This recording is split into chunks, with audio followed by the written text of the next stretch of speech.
Hi and welcome to the Parent Guide to GCSE.com podcast. This is episode number 1 and today's victim is John Lamerton. Welcome to the very first podcast by Parent Guide to GCSE. We are here with the fabulous John Lamerton, twice best-selling author and king of routine himself. So we're hoping we can come up with some really useful stuff in terms of kind of setting up routines for your teenager to help them be successful and survive year 11 intact and with some kind of life maybe as well. So John, hi. Hi there, welcome. I was going to say welcome to the show. It's not my show, it's your show. Thank you for having me. Well, thank you for being here. So I guess what we really wanted to talk to you about is kind of why routines are just the way forward. Why they're going to make such a big difference that they're worth the effort. Because let's face it, it's going to be an effort getting your teenager into a routine. Why are they worth the time and the effort? So what can you tell us about the difference that they've made for you? For me, I mean, the routine has been absolutely key for me. And I didn't realize at first how important the routine was. I thought I just did things a little bit differently to most people. Perhaps I work a little bit harder. Perhaps I just think differently. And I was actually on a US podcast about 18 months ago now, talking about some of the success I'd had. And I was on the kind of podcast round doing promotion work for my first book. And we started chatting to this guy and he was delving into, well, what do you do about this? What does the first 30 minutes of your day look like? What do you do every day? And almost every story I had rotated around, well, every week I do this. And every September we do this in the business. And this happens automatically. And I do this 3 times a week. And this happens twice a day. And the host said to me, I think for you, John, I think the routine is key. I think you're like the king of routine. And I just instantly went, ooh, king of routine. Yes, I'm having that. So I fully embraced this little moniker. And I went back to our 1% Club members and I got to announce that, yes, good afternoon, guys. I am now the king of routine. You may know worship at the altar of John Lamerton. And one of my clients sent me a T-shirt. And this was, I didn't know he was going to do this. He sent me a printed T-shirt the next week, and it had King of Routine emblazoned on the front of it. It's in the book.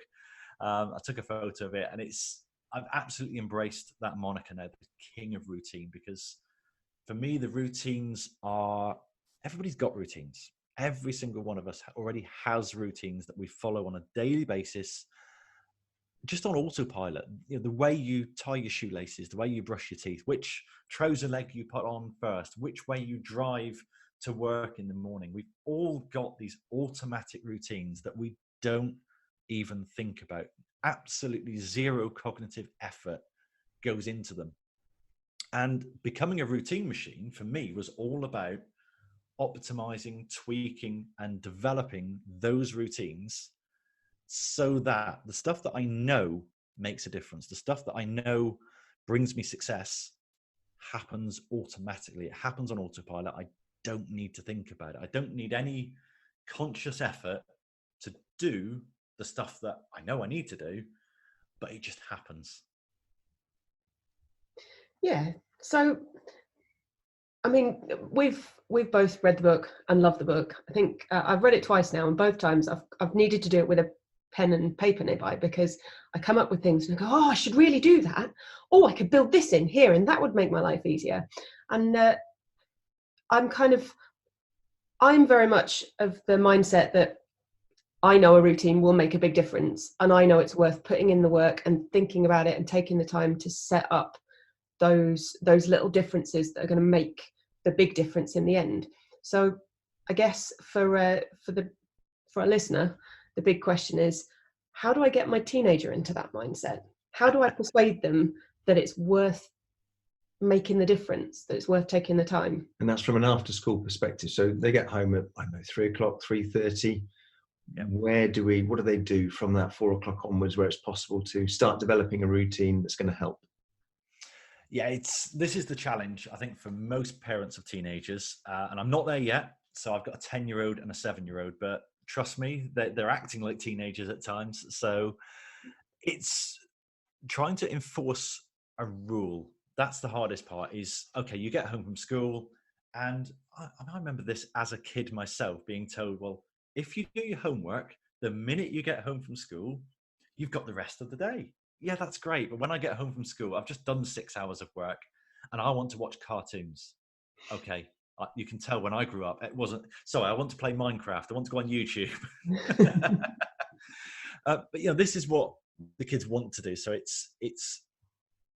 think it's creating that win-win for them, that they can find something that is rewarding for them and that makes sense for them. So we just started homeschooling our two.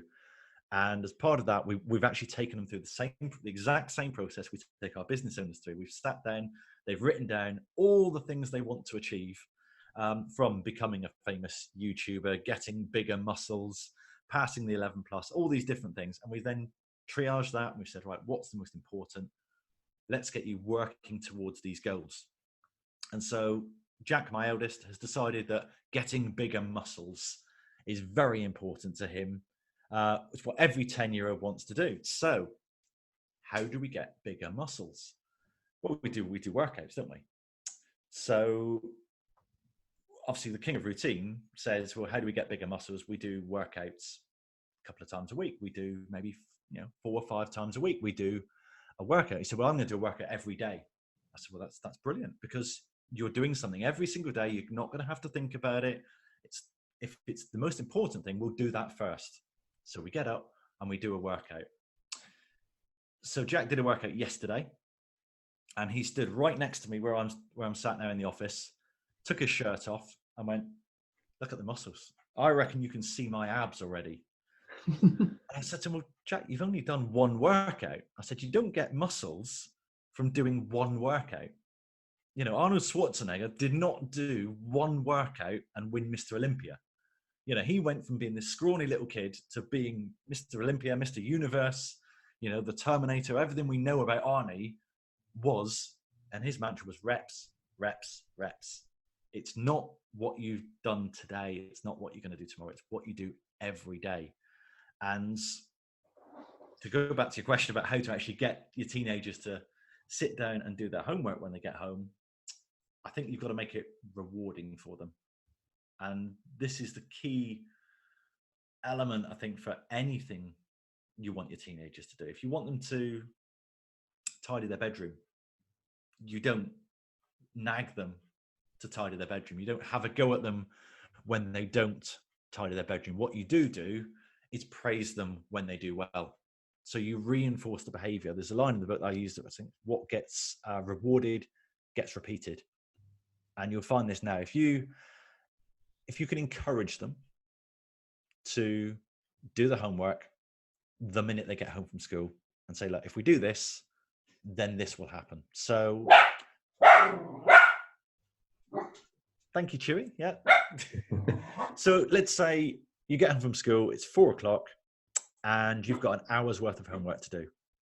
So at 5 o'clock, this is what you announce to them, at 5 o'clock, we are going to the park, or we are going to play Lego together, or we are going to go and get an ice cream. We're going to do something at 5 o'clock. Once you've done your homework. As soon as you've done your homework, we're going to do something fun. We're going to do something enjoyable. We're going to do something you want to do, or let them choose. What do you want your reward to be? And do you remember when you were potty training the little ones, or, trying to get behavior going, you'd have a sticker, you'd have a star chart. So let's get some stickers going. Every single day that you do your homework, the minute you get home, you get a sticker.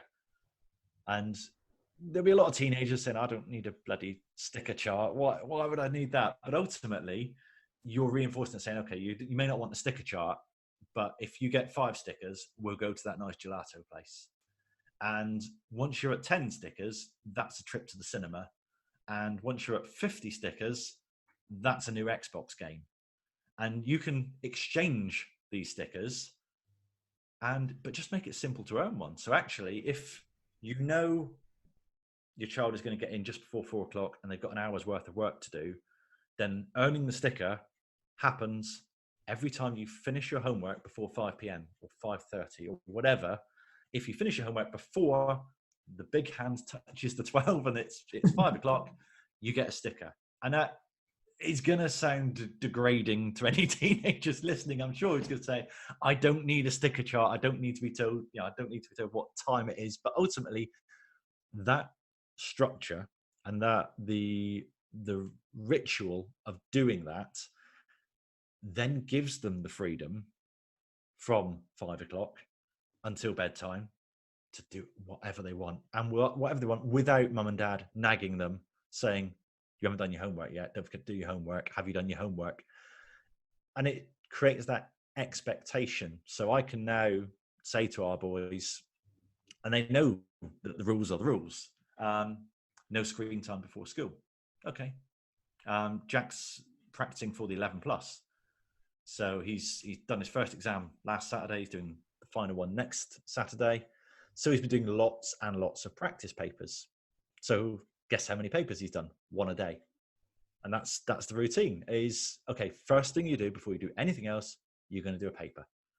And to begin with, that was very, very difficult because he didn't want to do a paper. And ultimately, the way we got him to do that was to say, it's the first thing you do. It's the most important thing. We're going to do that first every day. The days where he would wake up, play on his Xbox for a couple of hours, watch some YouTube videos, and then mum and dad would come along and say, yeah, come on, Jack, you need to do a test. That's when the toys got through at the pram, because all of a sudden I'm in Xbox mode, I'm in Minecraft mode, I'm in YouTube mode. Mum and dad have come and interrupted my fun and told me to do the boring, horrible work that I don't want to do. That's now going to take me 2 hours rather than 50 minutes because I'm going to moan and I'm going to whine about it and I'm going to throw my toys out the pram. Whereas, and in business terms, we talk about eating the frog, doing the difficult thing first, get it out of the way, and then having the rest of the day free. Now, certainly, I can't vouch for teenagers, but I used to be one, but as a 10-year-old, certainly, you can't reason with them and say, if you do this first, you're going to have the rest of the day, because the logic is just, but I don't want to do that now. So let's just make it rewarding. Let's reinforce the positive when they do it. And yeah, I'm sorry, but nagging doesn't work. It's No. Believe me, I've tried it and I've been on the other side of it. It doesn't work at all. No, and one of the things we've talked about in the blog is the kind of the brain development side of things, and the fact that as a teenager, your prefrontal cortex isn't quite there yet, and that's the part that makes all the rational and sensible and grown-up decisions, and you're still kind of being ruled by monkey brain a lot of the time. What's fun? Let's do that. And so we've got that little obstacle there, because you can't reason with them, because that's not how their brains work. So have you found with Jack and with his practice papers especially, have you found that it's helped that he set himself that goal? Because you talk a lot in the book about your, like, the goals, the desire to hit the goals, and how that makes a difference. Did you find that made a big difference with him, that you could remind him this was what you wanted to do, this was the goal you set yourself? Oh, absolutely. I mean, he's struggled with the 11 plus, not in terms of his capability to do it. When he's doing practice papers, he's scoring high 90s%. What he does struggle with is mindset and self-esteem and self-confidence in his own abilities. And we've witnessed, since we've been homeschooling him, that we can almost split a test paper into 2 parts. The part where he had a good mindset and the part where he didn't have a good mindset. And I can't remember, I think it was about 2 weeks ago now, he started a practice paper.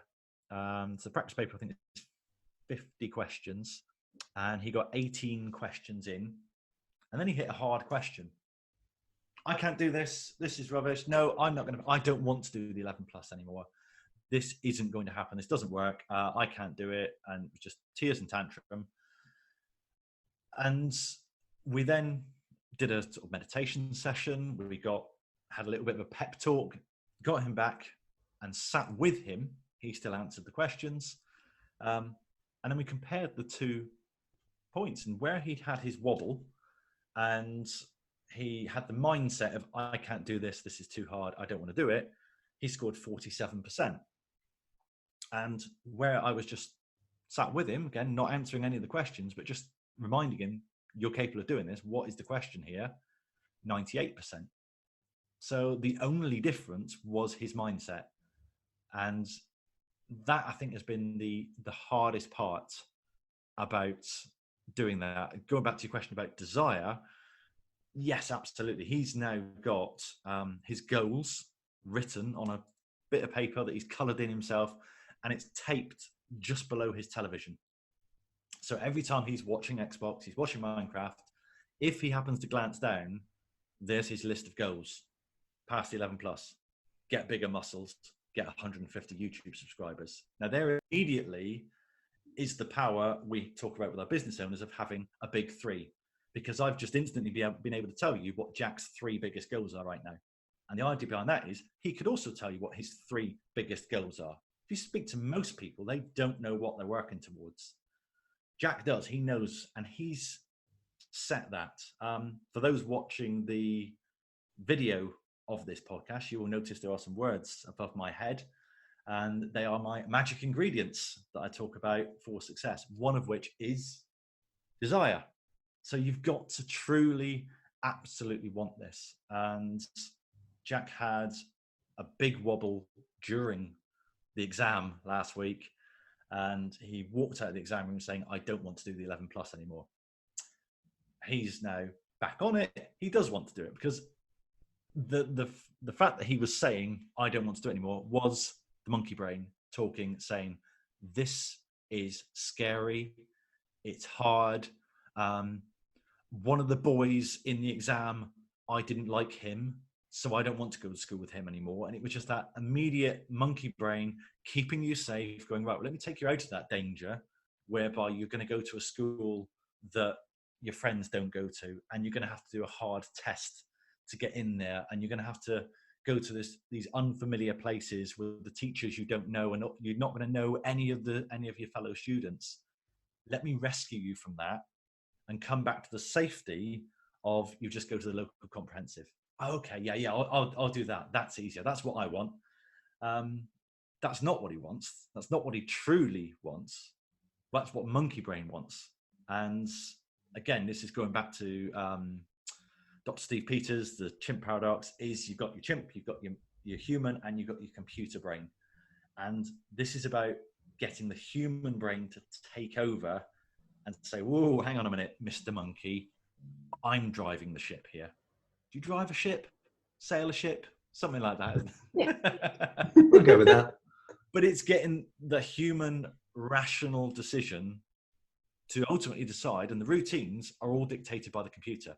So who's programming the computer? Because it's either the monkey or it's the human. And if you let the monkey program the computer, that's how you end up in McDonald's every lunchtime. That's how you end up never going to the gym. That's how you end up doing your homework first thing on a Monday morning when it's due on Monday morning, or last thing at the weekend, or cramming it in, or I haven't quite done the work I need to do. This is because the chimp, the monkey, has programmed the computer to run the autopilot scripts. If you can get the human to take over and say, come on, Jack, you do want to go to this school. Therefore, I need to program the computer to get your mindset right, to be able to do the work, to be able to practice this, to get it done, to do the exam.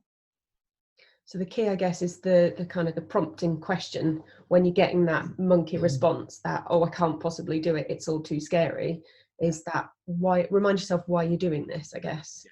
So absolutely. It's motivation and desire is such, motivation is the motive to take action. And that is, without motivation, but it's sufficient motivation. We can all watch a motivational video and get fired up. So yeah, Jack, before the exam, we watched a nice motivational video. We listened to some Eminem and other pumping tunes on the way there. He got out the car, he did some sprints, and he went in, and he said to me afterwards, I went into that exam feeling, you've got this, you can absolutely do this. And the first paper went fine. The second paper, that's a bit tough. And by the time the third paper came along, the motivation had sunk. And the motivation was suddenly, it's no longer about, you've got this, you can do this, you really want this, you really want to come here. Look at what this is going to do for you. And it went to what's immediately in front of me. This one question. I can't answer this one question. I don't belong here. I can't do this. And it's that self-talk. And ultimately, if your desire is high enough, you'll do what's necessary. It's having that desire, those goals written down somewhere really clear for your teenager to make sure you can always refer back to that, basically. Yeah. I think the key thing with that, though, again, Paul, is Jack's chosen his goals. Because it'd be very, very easy for you as a parent to say, right, your goal is to get, I'm going to say A stars. I know it's not A stars. Is it 9s? Is that the top? Yeah. So you're going to get 9s across the board, and you're going to score this, and you're going to get into this university, and then you're going to become a doctor. I want to become a doctor. No, that's what you want. And I had a quote the other day. I'm going to completely butcher it, but the greatest threat to any child's happiness is the unfulfilled dreams of his parents. Yeah. And we as parents we want the best for our children, but ultimately, do we want the best for our children, or do we want what we didn't get as children? And because the desire is so important, the child has to want it themselves. It's no good me saying, yeah, you want 9s across the board, don't you? Yes, Dad. Do you really want it bad enough to not go and play football with your mates, to not fire up the Xbox, to work through your weekends for 18 months in preparation for this? If you want it bad enough, yes, you do. You will be willing to pay that price. And that is what desire comes down to. I've had this conversation with Jack so many times. I can't do this. Okay, I'll give you £20 if you can do it. Oh, all right, yeah, cool. So you can do it. Just that your desire, your motivation isn't high enough to do it. So again, if you're willing to pay the price, your desire is high enough to do the work. One thing I would, from the book, you talk a lot about finding time. And any teenager will probably say, I haven't got time to do the revision that we've discussed or that I should be doing. And the concept, the thing that you talked about, the stones, the rocks, the stones and the sand, can you just kind of explain that in terms of a teenager and how probably the revision is the sand that can be fitted into the after school time? Yeah, absolutely. So the sand, the stones, etc. This is a famous story with, I think it's a philosophy professor, and he stood in the front of the class with a big glass jar, and he said, "I'm going to put these big rocks into this jar, screw the lid on," and he holds up the jar and he says, "Right, guys, is this jar full?" And everyone looks and says, "Well, yep, you couldn't fit any more rocks in there. It's absolutely full." He says, "Okay," so he takes the lid off, and then he pours some smaller stones in, and of course they fall between the cracks of the big rocks. He says, "Oh, okay." Screws the lid back on. "Right, guys, is this jar now full?" Yes, it's now full. "Okay, let me get some gravel, pour some gravel in. Oh, look, there's room between the gaps in the small stones and the bigger stones. Is it full now?" "Yes, it is." "Okay, let me get some sand, pour some sand in. Now, is this jar full?" And of course, everyone's looking at this jar saying, "Well, there's absolutely no way you could fit anything else in that jar. It's full of these massive rocks, these smaller stones, these pebbles, the gravel, the sand. It's fully compacted. There's no room for anything else in there. Yep, that's absolutely full." And the professor stood there and he's sipping from his bottle of Evian. Other brands of water are available. And he just pours the water into the jar. He says, "There's always room for something else. But if you start with water or you start with the sand, you're never going to fit the big rocks in there. And the big rocks are the important things, what we call the immovable objects." And when we're working with business owners or whether we're working with students, we always start with those immovable objects. Because if you put your rocks in first, you can always fit the sand and the gravel and the water around those big rocks. But if you put the sand in first, and I keep coming back to YouTube and Minecraft, but ultimately if you put 4 hours a day of Minecraft into your jar, you're not going to have room for the big rocks. So that's got to go in first. And this is where I think we've talked about, doing it the minute you come home from school. Because if you get home from school at 4 p.m. and you go to bed at, let's say, 10 p.m., I know we're not even going to go there on some what time you should go to bed, but you've got 6 hours. And in those 6 hours, you have to do your homework. You have to eat your evening meal. You want to see your friends. You want to get some YouTubing done. You want to get on Minecraft. Maybe you want to play with Lego. You want to chat to some of your friends. You want to watch some TV. There's a lot you want to achieve in those 6 hours. But just consciously think about, well, I've got this big rock of homework. It has to be done. You know it has to be done. It's not something you can choose whether to do or not. It has to be done. So you've got a jar. It's got 6 hours worth of room in there.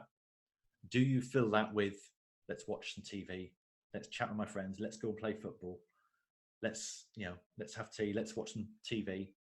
Oh, I've got this big rock and I can get it in, but I can't quite get the lid shut, which is what most of us do. We go, oh, wow, it's 9:15 and I've just got my homework to do.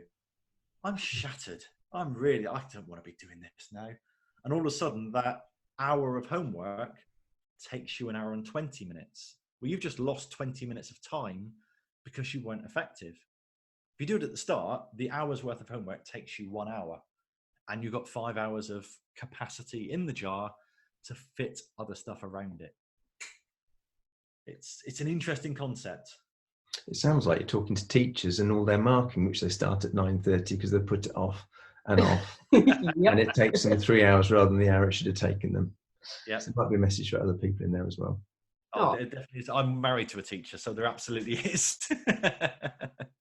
Yeah. So this kind of, I guess, Sorry. it's creaking.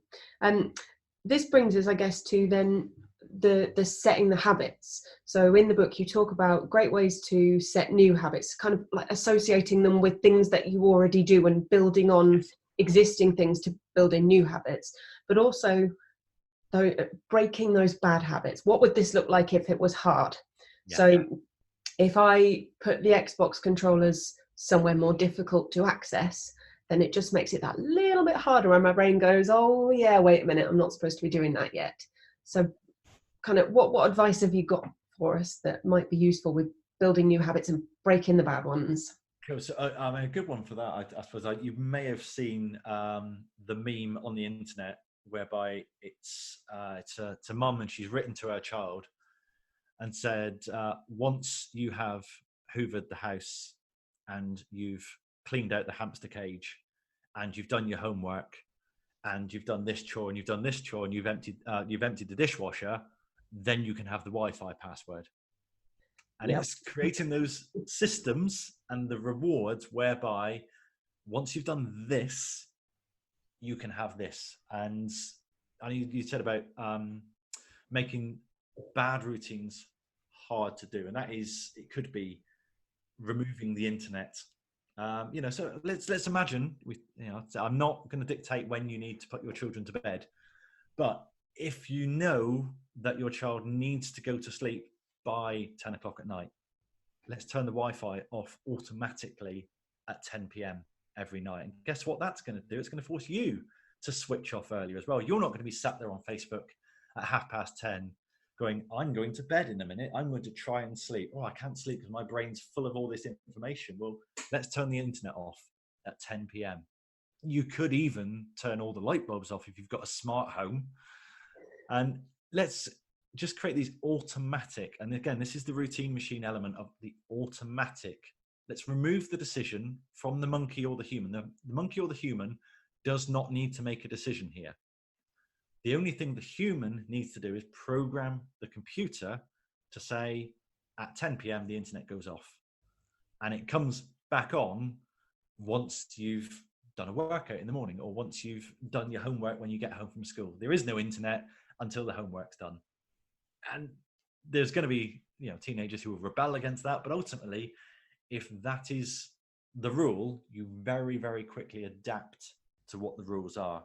And yeah, the more you can, how can you make things hard? You've got to add friction, and you've got to remove the visual clues. So if the Xbox controller is out of sight, I'm not going to play Xbox. Why am I going to play Xbox? Because it's there and I can see it. Remove the visual clues. Add friction. Make it a little bit harder. So on my phone, for example, I don't want to be browsing Facebook all the time. So I've hidden the app. It's on there, but I've now got to swipe up, unlock the phone, swipe left. I think it's then the third button down. So I've taken something that was just a 1 click away, and I've made it 3 clicks away, 4 clicks away. And I've created a rule that, again, the computer does automatically now. I don't need to think about it, that when I'm finished on Facebook on my phone, I don't just shut the phone down, I exit the app. So that when I'm next on my phone and I happen to go into the multi-tab or multi-browser mode, I don't go, oh, Facebook, hello, old friend. Wonder what my friends had for lunch today. And it's removing that, or adding that little bit of friction that's making things a little bit harder. Because there'll be, I still want to be able to access Facebook. There's still useful things I can do on there, but I want to make it hard enough that I'm consciously going there for a reason, rather than the computer, which has been programmed by the chimp, going, how did I end up on Facebook? Where have the last 25 minutes gone? Yep. You have an app, don't you, Paul, that you use to see how many times you've picked up your phone. What's it called again? Moments, I think. So whenever he picks up his phone, it's like, oh, this is the 25th time you've picked up your phone today, which is often enough to scare you. Shame you into not. I love that. Yeah. And there is one of the things it gives you reports at the end of the week as well about what you've been looking at, how long you've been staring at it for. It's shameful, frankly, some of the time. 3.5 hours a day some days. That means you can gamify it. Oh, yeah. You can absolutely, because once you've got some data, and this is one of the things we talk about in the book, is we have, so we created this spreadsheet which automatically tracks, so your 30-day average, your 60-day average, your 90-day average for any habit you want to track. So let's say you wanted to be on your phone less.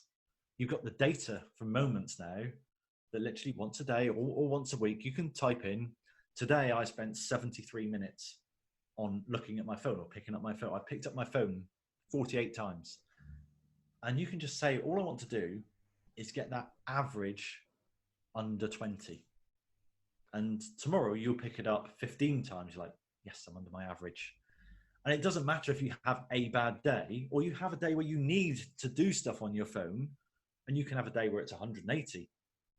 It's going to push your average up. But ultimately, all you're concerned about is your average. Again, it comes back to what you're doing today doesn't matter. Jack doing one workout is not going to give him muscles.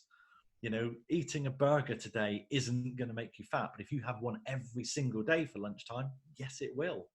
And it's about routinely optimizing these daily habits to serve you rather than to hurt you. What's your advice when it comes to phones then, and teenagers and revising? I would remove them. I think that, or airplane mode. So I've written 2 books now, and when I'm writing, I want to be writing. So I've got a dual screen set up here, and obviously the third screen is always within hand, and it's the same for all of us. It's always there. So what do I do when I'm writing? I close down all windows, apart from the one I'm writing in, and maybe one that I'm doing some research in. When I'm finished researching, that window gets closed, because otherwise, where do I do my research? I head to Google.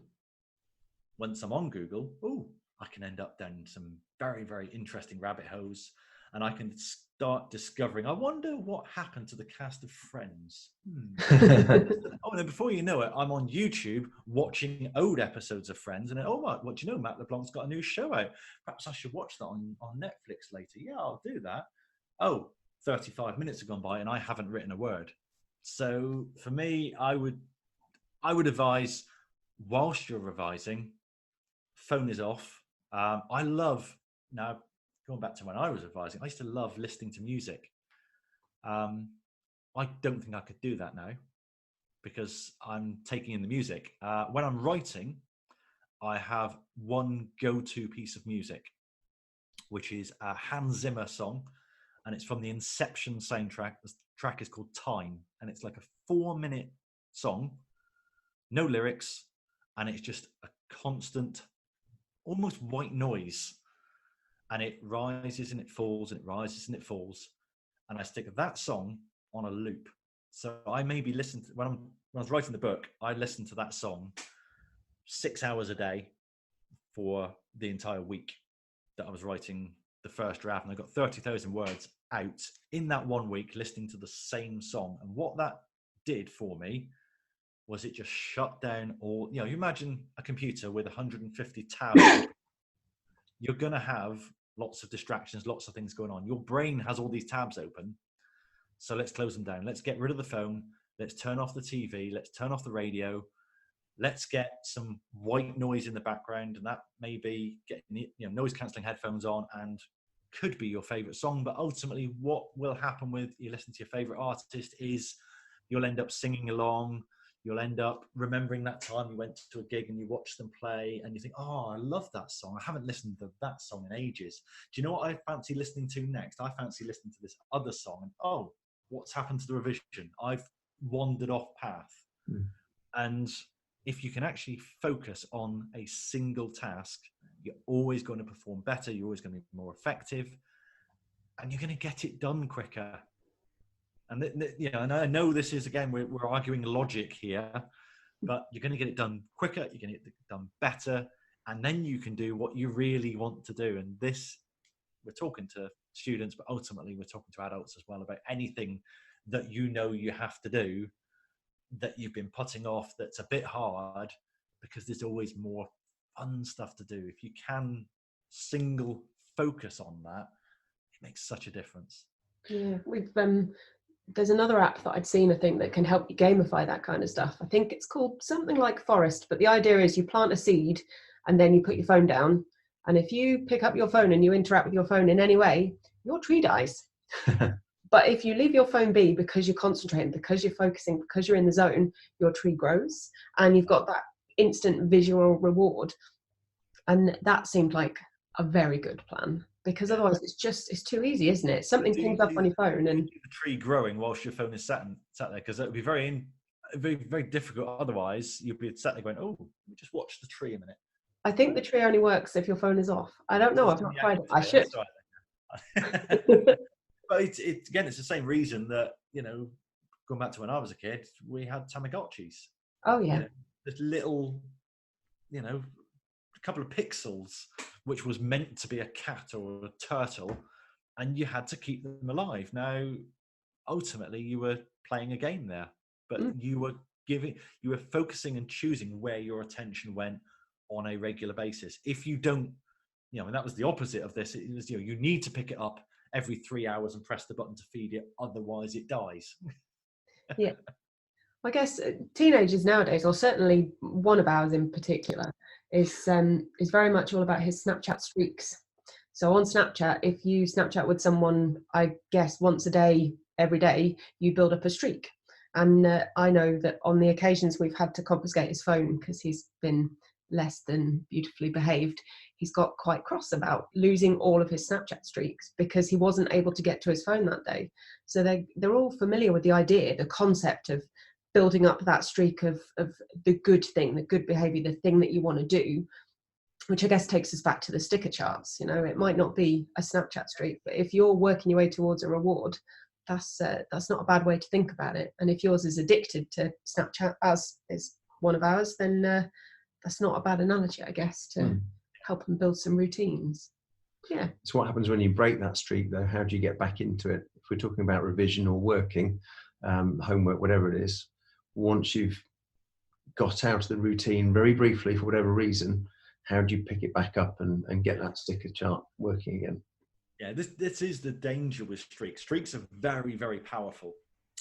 So I've just started implementing a daily meditation routine now. So I've got the Headspace app, And of course, part of the app is a daily streak. Well done, you've meditated every single day. Now, a couple of times the app's failed.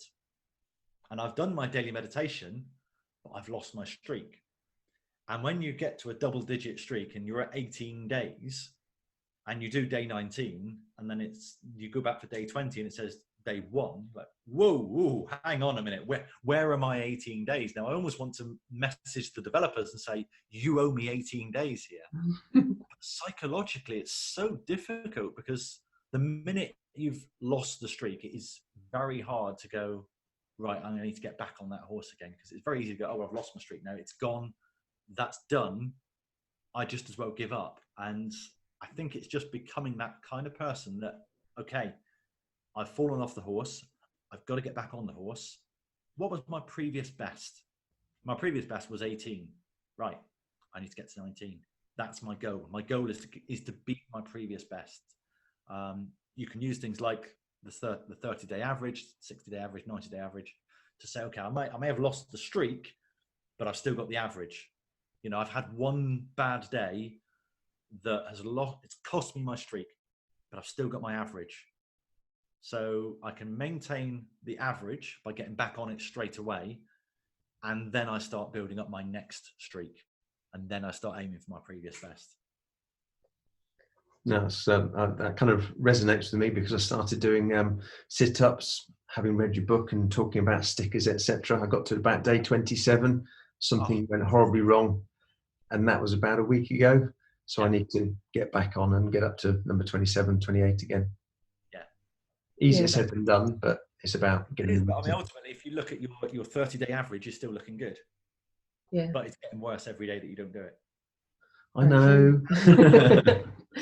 I like the quote, the only person you should try to be better than is yourself. Yeah. And just kind of not worrying about what everyone else is doing. Because I think a lot of the teenagers that we're hearing the stories of are kind of, they're looking at their friend who's doing that a little bit better than them, and everything seems to be that a little bit easier for them, and thinking, why can't I do that? Why aren't I must just be really stupid. I must, you know, and that's why I really like the idea of trying to beat your personal best, that I can keep getting that little bit better, that little 1% marginal gain that you talk about in the books, that just adds up to a massive difference afterwards. So it's just about, I guess, starting and keeping going and just trying to motivate yourself to do that kind of stuff. Now I've remembered the other question I was going to ask you, because I thought it would be useful. You talk in the book about when you stopped drinking alcohol, and that was one of the bad habits that you decided to break.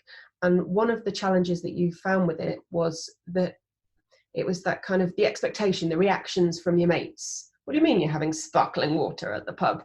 And I guess if we've got teenagers who are trying to set themselves those great routines, and then they've got their mates going, what do you mean you're not coming out? What do you mean you're not going to be on Snapchat in the next hour? What do you mean you can't get on Xbox Live? What's going on? Yeah. What worked for you? What advice can you give with that kind of stuff? Yeah, for me, that was the hardest part about giving up the booze. It wasn't breaking the addiction, because that wasn't too bad. It wasn't really the automatic habit of, oh, it's Friday night, what am I supposed to be holding in my hand now? It was, what the hell am I going to tell my friends? Because there's this expectation that if we're going out, we're drinking. And we're going to the football, we're going to have some beers. We're going to have a curry, we're going to have some beers for that. If we're going out to karaoke, you ever been to karaoke sober? Not a nice place to be. That would not sound good. It did not. I think personally my singing was better, but you know, who am I to tell? But that was for me the hardest part, was actually going out and telling people. And I lied to begin with, and I just said, I don't really feel like drinking tonight. You know, I don't. In my head, I thought, no, I've given up. But I still said to her, I just don't feel like I'm feeling a bit under the weather, or I'm driving, and I'd make an excuse that was socially acceptable. Oh, I can't right now. So ultimately, you know, teenagers can use excuses. Mum and dad have told me I can't. You know, you may want to do something. You may say, yeah, actually, I want to pass this exam. I want to do the revision. I want to do the work. But ultimately, you can blame your mum and dad and say, my mum's making me do this. My mum won't let me have the Wi-Fi password until I've done my revision. How awful is that? I mean, you know, what's the number for Childline again? You know, it's but it is finding these lines that are socially acceptable, and peer pressure. It is a horrible thing, and we all succumb to it. One of the things that really helped for me was negative peer pressure, and it was a member of my family. We were at a family Christmas meal in early December, so I'd given up for about a month at this point. I'd gone maybe 4 weeks without anything, and we went to this family meal. What do you want to drink, John? I'll just have a glass of water, please. Oh, you're not drinking? No. I think at this point I was ready to say, yeah, I don't drink anymore. I've given up. And a close member of my family went, yeah, I give it a week. I was like, oh, I mean, initially I was very peeved, and I was like, well, thanks for your support. You know, that's really good. I've made this decision. I've kind of got over the hardest part of it. Well, no, I hadn't, because in my mind I was thinking it's Christmas coming up, it's New Year's Eve coming up. How am I going to get through party season, Christmas season? You know, and then initially I just thought, you know, why? You know, thank you for your support. Really appreciate your help there. And then I dug my heels in, and it became, well, I'll show you. So actually, it was a little bit of reverse psychology by a member of my family not believing in me and not thinking that I can do it. Almost became, well, I'm going to show you. I'm going to prove to you that I can. And even now, that's why I think I've included that line in the book.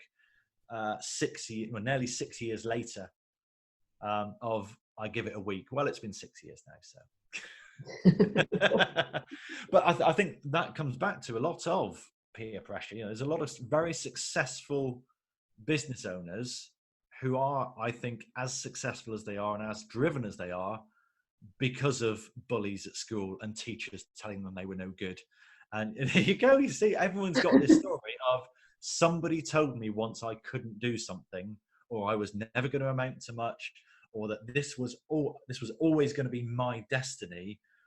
And ultimately, a small part of you rises up and goes, I am going to prove you wrong. So what's your story, Emily? I'm dying to know this now. Oh, this was just going back to teaching, and there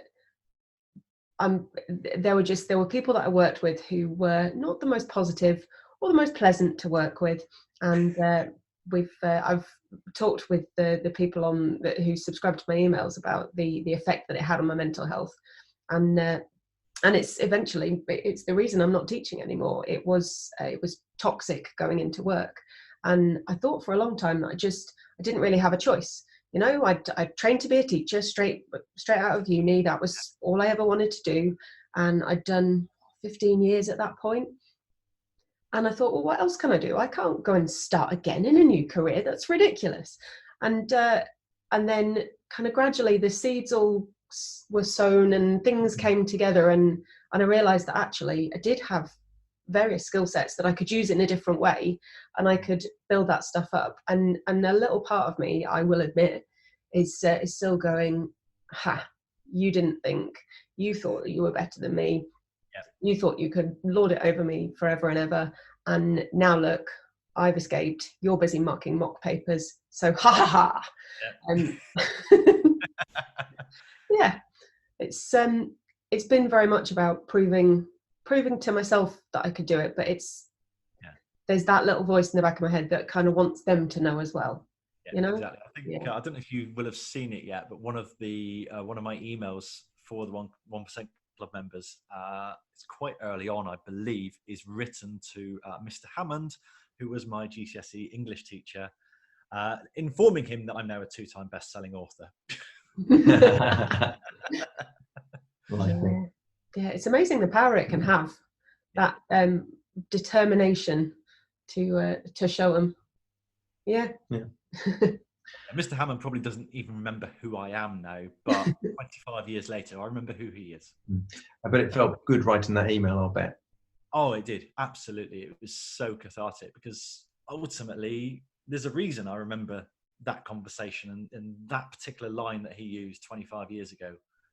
And it made such an impact on me, even now to this day. Yeah.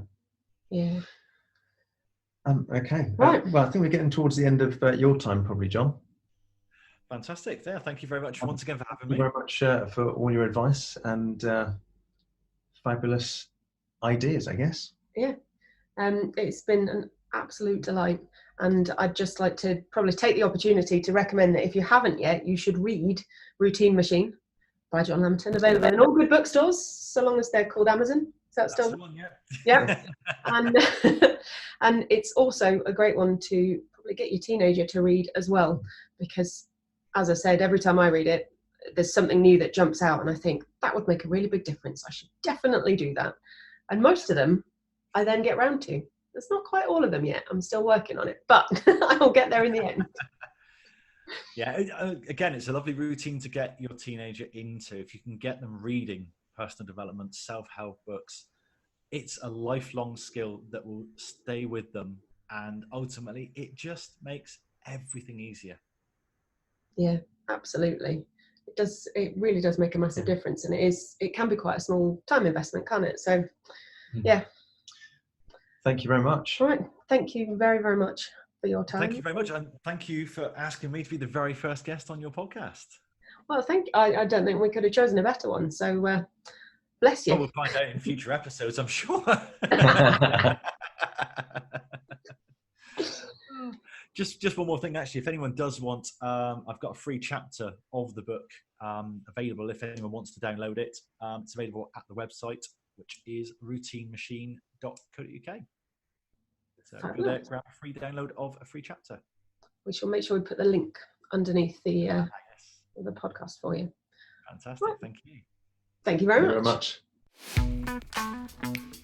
Thank you very much for being up with us. If you'd like to know more about how you can support your child through their GCSEs, then head over to parentguidetogcse.com. See you next time.